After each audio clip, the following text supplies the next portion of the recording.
মহারাজ আবার মূর্ছা গিয়েছেন। আসুন। সে কি, কৃষ্ণনগর পেরিয়ে এসেছি, এখন এই অচেনা অজানা জায়গায় এসে মূর্ছা গেলেন? গিনি চলো তো শিগগির গিয়ে দেখি। কেউ ঘাবড়াবেন না, মহারাজের শরীরটা আসলে খুব দুর্বল ছিল তো, তাই মূর্ছা গিয়েছেন। তবে চিন্তার কিছু নেই, আমি এক ধরনের পথ্য দিচ্ছি, এটা খেলেই উনি আবার সুস্থ হয়ে যাবেন। ঠিক আছে বৈদ্যমশাই, আপনি তাহলে যত তাড়াতাড়ি সম্ভব পথ্যটা তৈরি করুন। হ্যাঁ, আমার এই পথ্যটা তৈরি করার জন্যে একটু জলের প্রয়োজন। একটু জলের ব্যবস্থা করুন তো। এ মা, বলি গাড়িতে যে এক ফোঁটাও জল নেই গো, কি হবে? এই গোপাল, তুমি একাই সব জল খেয়ে বসে আছো? হ্যাঁ গোপাল, এখন এসব বাদ দাও, চলো একটু জলের ব্যবস্থা করি। হ্যাঁ, খানাখন্দ, খাল, বিল, নদী, সমুদ্র, যেখান থেকে পারো জল নিয়ে এসো। জল ছাড়া এই পথ্য বানানো অসম্ভব। গোপাল, এ কি করা যায় বলো? দাঁড়াও, আমি একটু ছোট বাইরে থেকে ঘুরে আসছি। হ্যাঁ, খুব জোরে বেগ আসছে, ত্যাগ না করতে পারলে বুদ্ধি খুলবে না।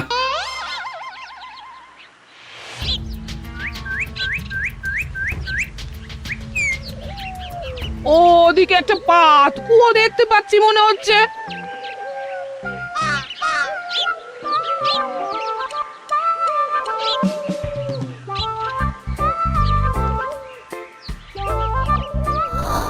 জল কোথা থেকে পাবো?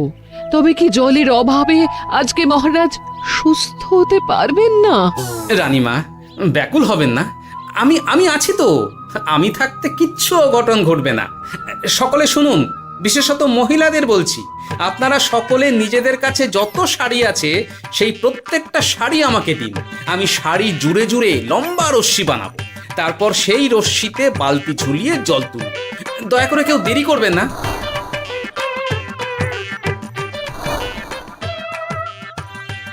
এই নাও আমার 5খানা শাড়ি। হ্যাঁ, এই নাও আমার 10খানা শাড়ি। আমি বাবা আমার লতা পাতা মিনি করা শাড়িগুলো দেব না। যা পারো করো, আমি বড় বাইরেতে যাচ্ছি। ওমা, বিপদের দিনে শাড়ি দেবে না?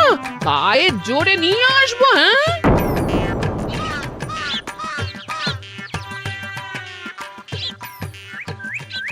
এ বাবা, এখনো কিছুটা কাপড় লাগবে তো। যা গভীর পাতকুয়া, সবার সব শাড়ি তো কাজে লাগিয়ে দিয়েছি, এখন কি হবে?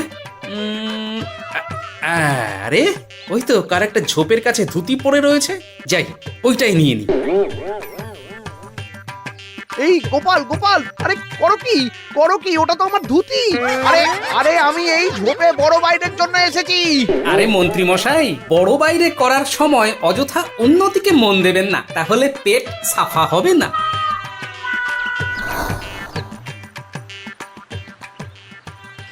গোপাল, তুমি ছিলে বলে এই যাত্রাতে রক্ষা পেলাম। ভগবান তোমাদের অনেক অনেক মঙ্গল করুক। এই দেখো না, ওরা না আমার লতা পাতা আঁকা শাড়িগুলো নিয়ে নিয়েছে। এই দূর তোমার শাড়ির লতা পাতা, আমি নিজেই জড়িয়েছি বড় বড় ঘাস পাতা। চুল করছে রে, দূর ছাতা দূর। আমি শুধু আপনাকে ওই কোষাগার থেকে মোহর সরানোর কাজটাই খুব ভালোভাবে করতে দেখেছি মন্ত্রী মশাই। আর বাকি সব কাজে তো আপনি লবডঙ্কা। গোপাল, মুখ সামলে কথা বলো। হ্যাঁ, বেশি বাড়াবাড়ি করো না। কি বলতে চাইছেন মন্ত্রী মশাই? বাড়াবাড়ি করলে মারামারি হয়ে যাবে? আচ্ছা, হয়েছে হয়েছে, অনেক হয়েছে, সকলে এইবারে থামো। ঝগড়াঝাটি বন্ধ হোক, এমনিতেই খুব গরম। বলছি কি, যা গরম পড়েছে এইখানে তো থাকাটাই দায় হয়ে যাচ্ছে। উফ, আর যে পেরে উঠছি না। মনে হয় আপাতত এখান থেকে কদিনের জন্যে। মহারাজ, বাইরে রাজ্যের প্রজারা জড়ো হয়েছে, সকলে মিলে বিক্ষোভ করছে। একবার একবার শিগগির আসুন মহারাজ, নইলে সাংঘাতিক কিছু একটা ঘটে যাবে। কি হলো? আবারও কোনো সমস্যা হলো নাকি? আমাদের রাজ্যের প্রজারা তো যথেষ্ট বোঝদার, তারা তো এমনি এমনি ঝামেলা ঝঞ্ঝাট সৃষ্টি করার মানুষ নয়। গোপাল, চলো গিয়ে দেখি। কি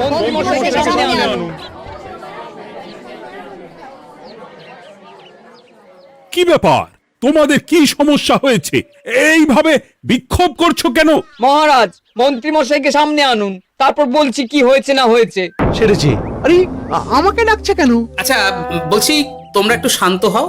আমি বুঝতে পারছি তোমরা কিছু একটা কারণে খুবই অসন্তুষ্ট হয়েছো, তাই সেই জন্য বলছি আগে শান্ত হও, তারপর বলো মন্ত্রী মশাইকে কেন খুঁজছো, উনি কি করেছেন? গোপাল দাদা, তুমি তো জানোই রাজ্যে যা গরম পড়েছে, তার জন্য খাল বিল পুকুর নদী নালা একেবারে শুকিয়ে গেছে, চারিদিকে জলের হাহাকার। হ্যাঁ হ্যাঁ সে তো জানি। গত সপ্তাহে এই সমস্যার কথা জানিয়ে মহারাজকে অনুরোধ করে গিয়েছিলাম যে রাজ্যের বাঁধটা যাতে খুলে দেওয়া হয়। কেন? আমি তো তোমাদের কথা রেখেছি। আমি তো দুদিন আগেই মন্ত্রীকে পর্যাপ্ত পরিমাণে মোহর দিয়ে বাঁধ খোলার কাজে পাঠিয়েছিলাম। কেন উনি কি বাঁধ খোলেননি? সেইটা ওনাকেই জিজ্ঞাসা করুন। গত দুদিনে উনি তো বাঁধ খুলতে আসেনি, উপরন্তু আমরা ওনাকে ডাকতে গেলে উনি আমাদেরকে তাড়িয়ে দিয়েছেন। সে কি, এ তো ভারী অন্যায়। দুদিন ধরে অপেক্ষা করে আর না থাকতে পেরে আজকে আমরা এখানে এসেছি। এই অবস্থায় আমরা কি করব? যদি আমাদেরকে আমাদের রাজ্য সাহায্য না করে তাহলে কোথায় যাব আমরা? ছি ছি ছি, আমি তো ভাবতেই পারছি না। মন্ত্রী, এই মন্ত্রী! মহারাজ মন্ত্রী মশাইয়ের ব্যাপারটা পরে দেখে নিচ্ছি, আগে এদেরকে শান্ত করেই চলুন।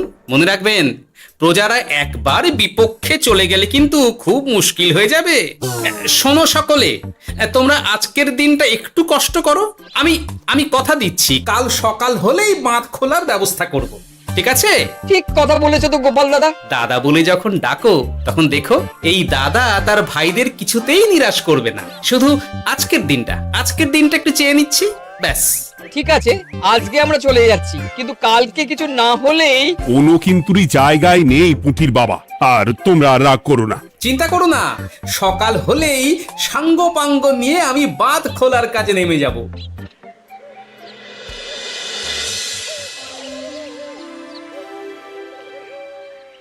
ছি ছি মন্ত্রী, তুমি এইভাবে আমায় মিথ্যে বললে। ভাবতেই পারছি না কি দরকার ছিল আমায় মিথ্যে আশ্বাস দিয়ে প্রজাদের সামনে নাক কান কাটার। মুখে কুলুপ কেন? উত্তর দাও। না মানে আমার শরীরটা ঠিক ভালো ছিল না, তাই বাড়ি থেকে বেরোতে পারিনি। বলছি কি, শরীর খারাপ থাকলে রাজসভায় খবর দিতে পারতেন, আমরা কেউ দায়িত্বটা পালন করতাম, কি আছে? সমস্ত মোহরগুলো একস্থ করে ঘাপটি মারলেন ঘরে। ছি ছি, জানাই আপনাকে ধিক্কার। সকলে মিলে করো প্রতিবাদের চিৎকার। মন্ত্রী মশাই, ছি ছি ছি ছি ছি ছি। মহারাজ আপনি এক্ষুনি মন্ত্রী মশাইকে কদিনের জন্য সভা থেকে বহিষ্কৃত করুন। সে তো করবই, তবে তার আগে আমি চাই কালকে যখন বাঁধ খুলতে তোমরা নামবে তখন সেই কাজে কোনো লোক নিয়োগ না করে মন্ত্রীকেই বাঁধ খুলতে নামাবে। মহারাজ এ কেমন বিচার আপনার? আমি না রাজ্যের মন্ত্রী। মন্ত্রী না ষড়যন্ত্রী। মন্ত্রী মশাই তাহলে কালকের জন্য প্রস্তুত থাকুন। মহারাজের বাঁধ খোলার জন্য সকল মোহর তো আগেই আত্মসাৎ করেছেন, এবার শুধু কাজে নেমে পড়বেন, কেমন?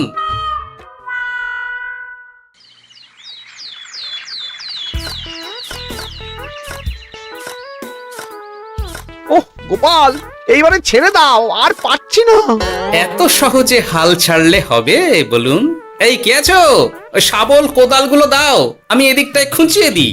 সভাকবি বিজ্ঞানী, এসো এসো এসো, হাত লাগাও। সবে মিলে করি কাজ, বাঁধ খোলা হবে আজ।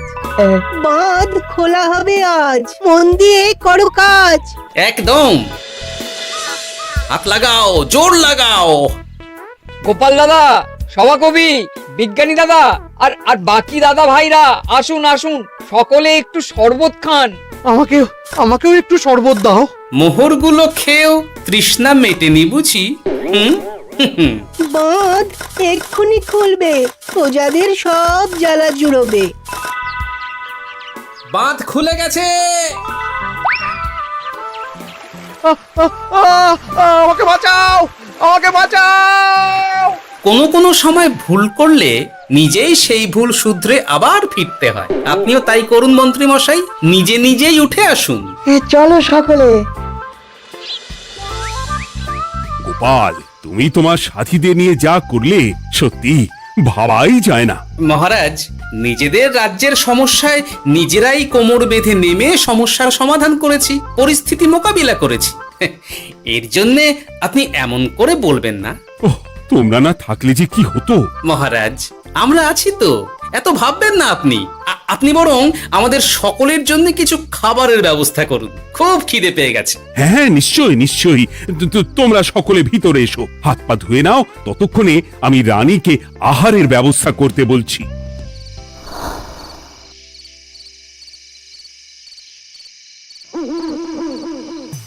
ওমা গো, ওমা বাঁচাও, কি শরীর খারাপ তাই না লাগছে গো। একে গিন্নি, বাবারে, কি হয়েছেটা কি? তুমি এইভাবে এখানে শুয়ে কাতরাচ্ছ কেন? তুমি এসেছো? হ্যাঁ, এই তো আমি চলে এসেছি।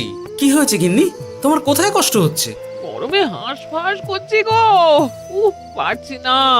রান্না করতে গিয়ে খুব বাজে অবস্থা হয়ে গেছে গো, এই থেকে এইখানে পড়ে পড়ে গড়াচ্ছি। ঠিক আছে, আজ আর রান্না করতে হবে না গিন্নি, আমি রাজবাড়ি থেকে খেয়ে এসেছি। বাহ, নিজে খেয়ে এসেছো বলে আর রান্না করতে হবে না বলে দিলে। এদিকে রাত্রে আমি খাবো কি, সে খেয়াল আছে? হ্যাঁ হ্যাঁ, খেয়াল আছে, খেয়াল আছে। যাও, আমার জন্য রান্না চাপাও আর একটু জল দাও। দেখো, এত গরম পড়ে কৃষ্ণনগরের অবস্থা শোচনীয় হয়ে গেছে। বয়স্ক লোকেরা কোনো কাজই করতে পারছে না। সত্যি তো, এই গরমে রান্না করাটা খুবই কঠিন গিন্নি। কি বললে? আমি বয়স্ক লোক? আমার বয়স হয়ে গেছে, তাহলে নিজে কি? না না গিন্নি, আমি তোমায় কিছু বলিনি। আমি গোটা কৃষ্ণনগরের সাধারণ বয়স্কাদের উদ্দেশ্যেই কথাটা বললাম। তোমার তো বয়স হয়েছে বলে মনেই হয় না গিন্নি। ও তাই বলো?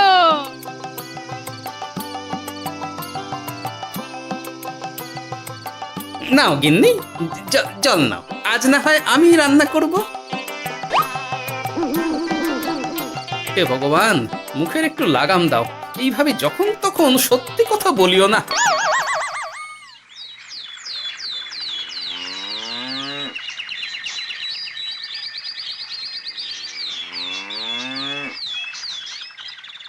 গোপাল দাদা, ও গোপাল দাদা, একবারটি বাইরে এসো। মহারাজ জরুরি তলব করেছেন। আবার কি হলো গোপাল দাদা, গিন্নি? একবার ও বাইরে গোপাল গিয়ে দাদা। দেখে আসি, বুঝলে? পেয়াদা এসে অনেকক্ষণ থেকে ডাকছে। গোপাল দাদা, আচ্ছা, গিয়ে গোপাল দেখো। দাদা, ও গোপাল দাদা, গোপাল দাদা, ও গোপাল দাদা। আরে তুমি এক্ষুনি একবার প্রাসাদে চলো, রানীমার খুব শরীর খারাপ করেছে। মহারাজ তোমাকে খবর দিতে বললেন। ঠিক আছে, তুমি যাও, আমি আসছি।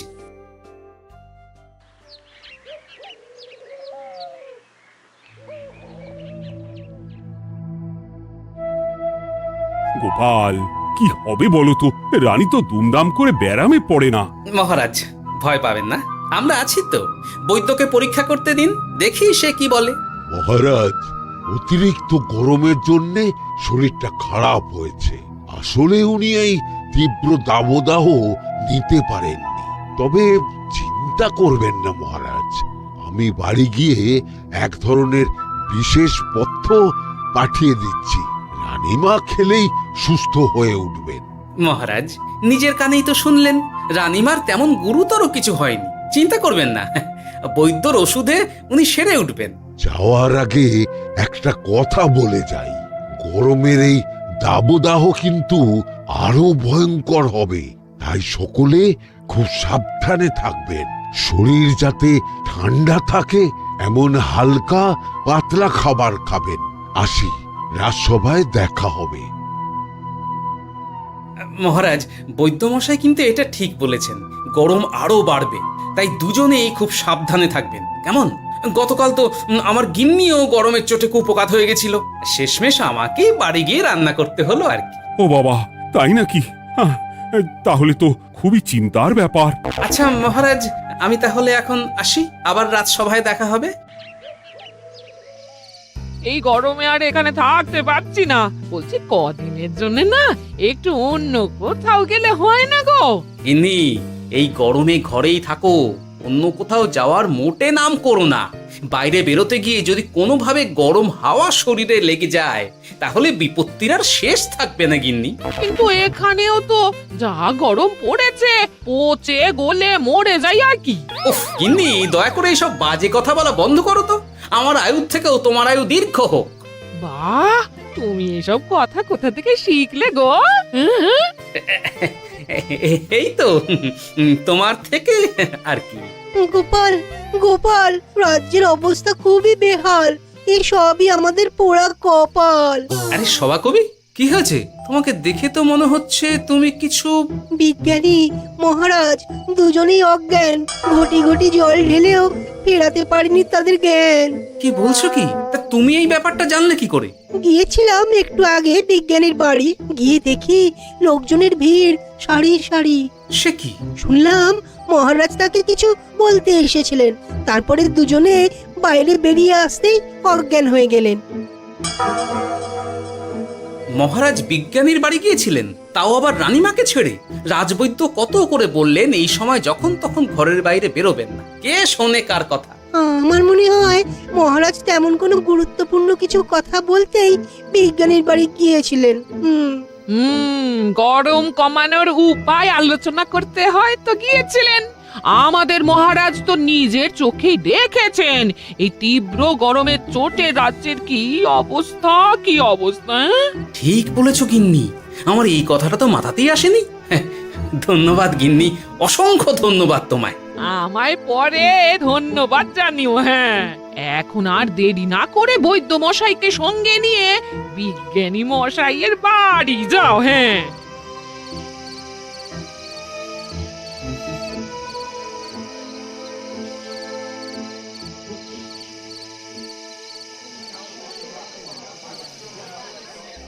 কি বুঝছেন বৈদ্যমশাই? খুব একটা ভালো কিছু বুঝছি না গোপাল। দেখো, সত্যি বলতে ওই কৃষ্ণনগরের অবস্থা খুবই বাজে। তাই এখানকার মানুষেরা একে একে অসুস্থ হয়ে পড়ছে। বাইরের অবস্থাটাও তো ভালো নয়, বুঝতেই পারছো। এখন সান্ধ্যকালীন হাওয়াতেও গরমের তাত রয়েছে। দেখুন, রাজ্যের যা অবস্থা তাতে যদি রাজ্যের মাথা থেকে সমস্ত প্রশাসনিক প্রধানরাই অসুস্থ হয়ে পড়েন তাহলে তো ভীষণ বিপদ। সে তো বটেই। এই জন্যেই আমি বলি কি, মহারাজ সহ সকল সভাসদেরা এই রাজ্য ছেড়ে কদিনের জন্য পাহাড়ি কোনো এক জায়গায় গিয়ে থাকুন, পরিবার নিয়েই যান। দেখুন, আগে নিজেরা বাঁচলে তবে তো রাজ্যবাসীকে ভালো রাখতে পারবেন, তাই না? কথাটা কিন্তু মন্দ বলেনি বৈদ্য। গোপাল, এই গোপাল, তুমি পাহাড়ে যাওয়ার ব্যবস্থা করো। এইখানে আর কিছুদিন থাকলে মরেই যাব। হ্যাঁ গোপাল, আমারও তাই মত। এক্ষুনি যা শরীরে ক্লান্তি এসেছে, আর কদিন এইখানে থাকলে মরেই যাব। মহারাজের অনুরোধে গরম কমানোর কোনো ব্যবস্থাও তো করতে পারলাম না। বাইরে বেরোনো মাত্রই দুজনে মূর্ছা গেলাম। বাবা, ঠিক আছে, বুঝেছি। মহারাজ, আপনি আর এই ব্যাপারটা নিয়ে বেশি ভাববেন না। বিজ্ঞানী, তুমিও আর বেশি কথা বলো না। আমি পাহাড়ে যাওয়ার ব্যবস্থা করছি। আমরা রাজসভা সকলে সব পরিবারে যাব। অনেক কাজ হয়েছে, এখন কিছুদিন আমাদের বিশ্রাম দরকার।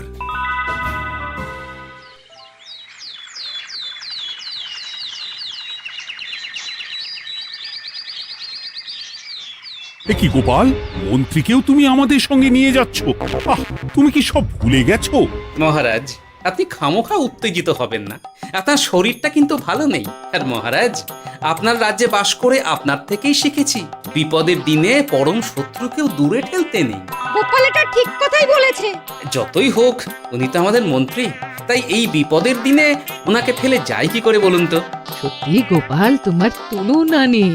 ঠং, সবই নাম কেনার চেষ্টা। গোপাল, চলো এইবারে রওনা দিই। বলছি, খাবার দাবার আর জলের কলসিগুলো উঠেছো তো? হ্যাঁ, খাবারের পাত্রগুলো আপনার জিম্মায় থাকবে, আর জলের কলসিগুলো আমি সামলাবো।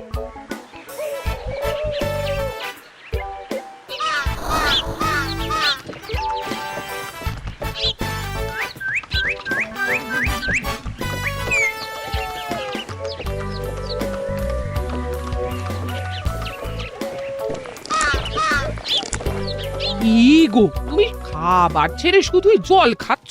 ওদিকে মন্ত্রী মশাই যে সব খাবার একাই সাবার করে দিলে না? ভালোই তো, থাক না। এরপরে বড় বাইরে যেতে হলে বুঝবে, আমি তো ওই জন্যই নিজের জিম্মায় শুধুমাত্র জল নিয়েছি। দেখো, জল খেলে ছোট বাইরে যাওয়ার দরকার হলে চলে যেতে পারবো, কিন্তু বড় বাইরে যাওয়ার দরকার হলে তো যেখানে সেখানে যেতে পারবো না।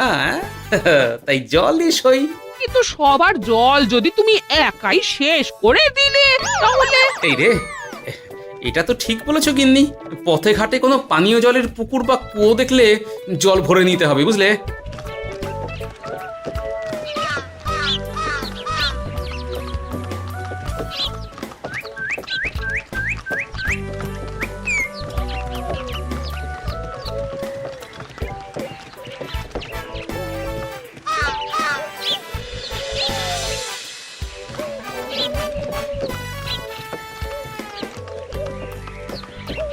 সকলে আসুন, দেখুন দেখুন মহারাজ আমার মূর্ছা গিয়েছেন, আসুন।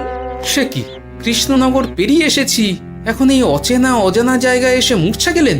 গিনি, চলো তো শিগগির গিয়ে দেখি। কেউ ঘাবড়াবেন না, মহারাজের শরীরটা আসলে খুব দুর্বল ছিল তো, তাই মূর্ছা গিয়েছেন। তবে চিন্তার কিছু নেই, আমি এক ধরনের পথ্য দিচ্ছি, এটা খেলেই উনি আবার সুস্থ হয়ে যাবেন। ঠিক আছে বৈদ্যমশাই, আপনি তাহলে যত তাড়াতাড়ি সম্ভব পথ্যটা তৈরি করুন। হ্যাঁ, আমার এই পথ্যটা তৈরি করার জন্যে একটু জলের প্রয়োজন, একটু জলের ব্যবস্থা করুন তো। এ মা, বলি গাড়িতে যে এক ফোঁটাও জল নেই গো, কি হবে? এই গোপাল, তুমি একাই সব জল খেয়ে বসে আছো? হ্যাঁ গোপাল, এখন এসব বাদ দাও, চলো একটু জলের ব্যবস্থা করি। হ্যাঁ, খানাখন্দ, খাল, বিল, নদী, সমুদ্র, যেখান থেকে পারো জল নিয়ে এসো। জল ছাড়া এই পথ্য বানানো অসম্ভব। গোপাল, এ কি করা যায় বলো? দাঁড়াও, আমি একটু ছোট বাইরে থেকে ঘুরে আসছি। হ্যাঁ, খুব জোরে বেগ আসছে, ত্যাগ না করতে পারলে বুদ্ধি খুলবে না।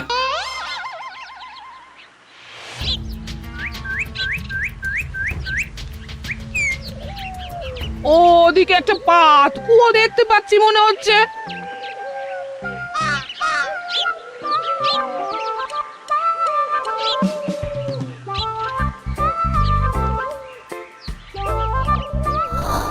জল কোথা থেকে পাবো? তবে কি জলের অভাবে আজকে মহারাজ সুস্থ হতে পারবেন না? রানীমা, ব্যাকুল হবেন না, আমি আছি তো। আমি থাকতে কিচ্ছু অঘটন ঘটবে না। সকলে শুনুন, বিশেষত মহিলাদের বলছি, আপনারা সকলে নিজেদের কাছে যত শাড়ি আছে সেই প্রত্যেকটা শাড়ি আমাকে দিন। আমি শাড়ি জুড়ে জুড়ে লম্বা রশ্মি বানাবো, তারপর সেই রশ্মিতে বালতি ঝুলিয়ে জল তুলব। দয়া করে কেউ দেরি করবেন না।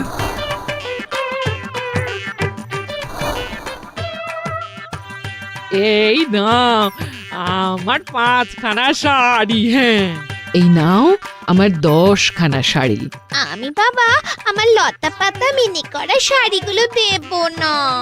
যা পারো করো, আমি বড় বাইরেতে যাচ্ছি। ওমা, বিপদের দিনে শাড়ি দেবে না? গায়ের জোরে নিয়ে আসবো। হ্যাঁ,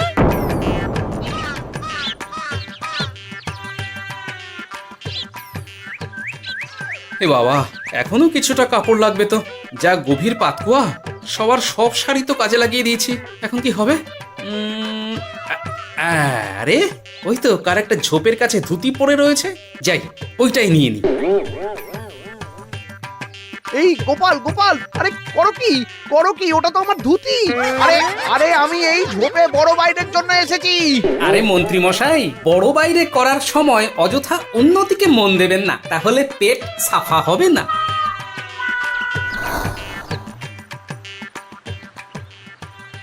গোপাল, তুমি ছিলে বলে এই যাত্রাতে রক্ষা পেলাম। ভগবান তোমাদের অনেক অনেক মঙ্গল করুক। এই দেখো না, ওরা না আমার লতা পাতা আঁকা শাড়িগুলো নিয়ে নিয়েছে। এই দূর তোমার শাড়ির লতা পাতা, আমি নিজেই জড়িয়েছি বড় বড় ঘাস পাতা। চুল করছে রে, দূর ছাতা।